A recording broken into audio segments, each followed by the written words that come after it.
시청자 여러분 안녕하십니까? 이데일리엔 성주원입니다. 세계 주요 투자은행이 우리나라의 올해 경제 성장률 전망을 마이너스 0.4%로 한 달 사이 0.5%포인트 상향 조정했습니다.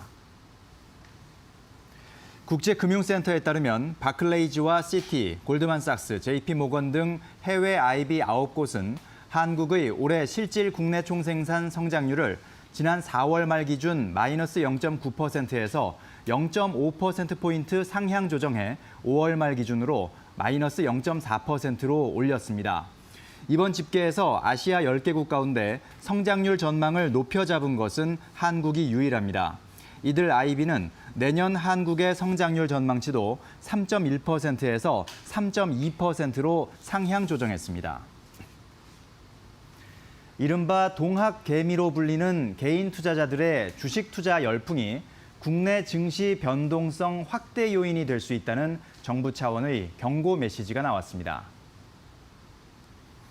기획재정부는 오늘 서울은행회관에서 김용범 기재부 1차관 주재로 거시금융회의를 열고 이같이 밝혔습니다. 정부는 최근 글로벌 금융시장 상황에서 보듯 변동성이 언제라도 확대될 수 있다고 보고 필요하면 금융시장 안정 조치를 취하기로 했습니다. 지난달 한국은행의 기준금리 인하 이후 변동금리형 주택담보대출의 기준이 되는 코픽스가 일제히 하락하면서 실제 주담대 금리가 은행별로 역대 최저 수준을 경신했습니다. 은행권에 따르면 KB국민, NH농협, 우리은행은 오늘부터 적용되는 신규 취급액 기준 코픽스 연계 변동형 주택대출 금리를 전날보다 0.14%포인트씩 내렸습니다. 신잔액 기준 코픽스 연계 주택대출 금리도 0.05%포인트씩 인하했습니다. 지난 1분기 글로벌 TV 시장에서 선전했던 삼성전자와 LG전자 등 국내 기업들이 2분기에는 중국 업체들에 밀려 시장 점유율이 크게 하락할 전망입니다. 글로벌 시장조사 업체 옴디아가 최근 발표한 올해 2분기 글로벌 TV 시장 예상 출하량은 총 3,861만 7천 대에 그쳤습니다.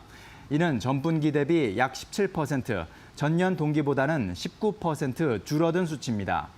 특히 삼성전자와 LG전자 등 국내 기업들의 2분기 예상 출하량은 지난 1분기보다 24% 줄어들 것으로 예상됐으며 시장 점유율도 1분기 대비 3%포인트 감소할 것으로 보입니다. 반면 중국 기업들이 출하량 기준으로 2분기에 우리 기업들을 제치고 글로벌 1위를 차지할 것으로 예측됐습니다. 정부가 일본산 스테인리스 스틸 후판에 대해 앞으로 3년 더 반덤핑 관세를 부과하기로 했습니다. 관세율은 13.17%입니다. 기획재정부는 어제 일본산 스테인리스 스틸 후판에 대한 덤핑 방지 관세 부과에 관한 규칙 제정안을 입법 예고하고 다음 달 3일까지 의견을 받기로 했습니다.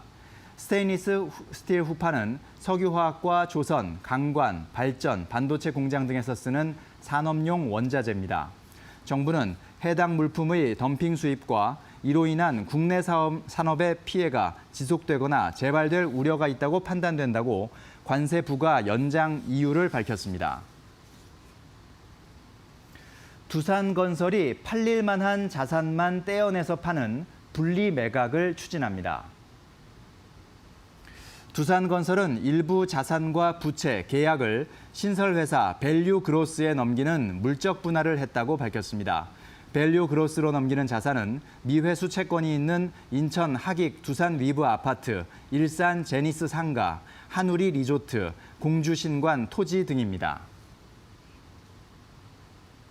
지금까지 이데일리엔 성주원이었습니다. 이어서 간추린 소식 전해드립니다.